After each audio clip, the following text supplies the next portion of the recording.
Yeah, I'm not sure youngsters have any questions or not, but I'll just make a quick kind of comment on the first few slides, the magic slides that you showed.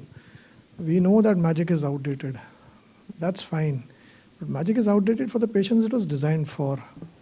I'm talking about real world scenario, and a small hospital like ours, we get some experience in managing patients which are worse than the ones you face in corporate hospitals. FLOT is a toxic regime, there's no question about it.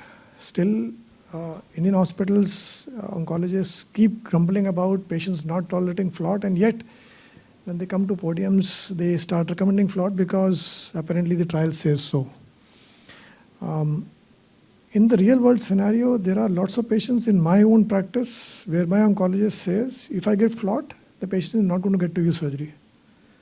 And that really happens. So the surgeon's choices are, he should get the patient back in a condition where he can operate. That's the first thing. And the second thing is that the patient should be able to tolerate the regime as it was designed to be given. So in simple words, compliance, that's the words you use all the time. If you can't ensure both, there's no fun in giving FLOT. That is my basic concern, which people forget when they advise that, okay, FLOT is better than everything else. And the same thing which I think Ma'am Hughes showed us, and I was very happy that it was there in one line in the slide, was that patients who can't tolerate or not doing well, cross still is better than FLOT. And we seem to forget that in the Indian context. In my own practice, we follow that very rigorously. A patient, where I want the patient to come back to surgery, adenocarcinoma, I would rather give cross and have the patient operated than give FLOT and have the patient not operated. That is a real world scenario we work in MDT settings. Thank you. Just to comment on the tolerability of FLOT. So the FLOT trial, they did not mandate use of growth factors, and very few patients received growth factor support during FLOT. Practice has evolved since then, and all patients, they receive prophylactic growth factor support to minimize hematological toxicities. As far as the tolerability of FLOT is concerned, in the preoperative setting, when the patients have yet to be operated, and their dysphagia significantly improves after 1 or 2 cycles of FLOT, the tolerability of FLOT preoperatively is not a big concern, but yes, I agree with sir on the point that FLOT tolerance goes down post-operatively. Post-operatively, when they lose 8-10 kilos of weight and then they come back to us for FLOT after surgery 4 to 6 weeks down the line, then yes, it is a challenge which we do face, that making them go through the 4 cycles of FLOT post-operatively is an issue. Often dose reduction has to be done. Often we have to omit one chemotherapy drug in that, thereby reducing the overall efficacy of the FLOT regimen.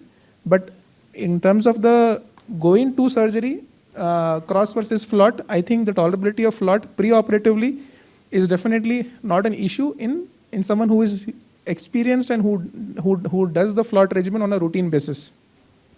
I wanted to question to both the medical oncologists.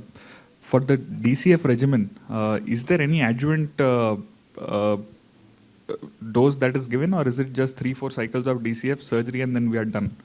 Is it the PCR that we look at in any way?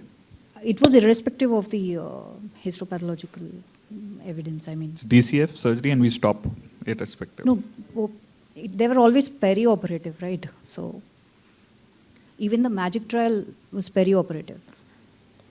No, MAGIC was in the next trial, JCOG 1109. It's 4 cycles of DCF and then nothing after surgery. Purely neoadjuvant. That's correct. Purely neoadjuvant. So we've had this problem in our MDTs where we are utilizing DCF only in scenarios where it's extended cross setting, which means it's beyond the criteria for cross, which means either it's a lower third squamous cell esophageal cancer with a single high paratracheal lymph node or a single supraclav lymph node, and the radiation oncologist cannot cover the whole thing in their field. So that's where we are utilizing DCF, but then we are unclear on how to manage in the adjuvant setting, because as per the next trial, it's 4 cycles DCF surgery and then you're done.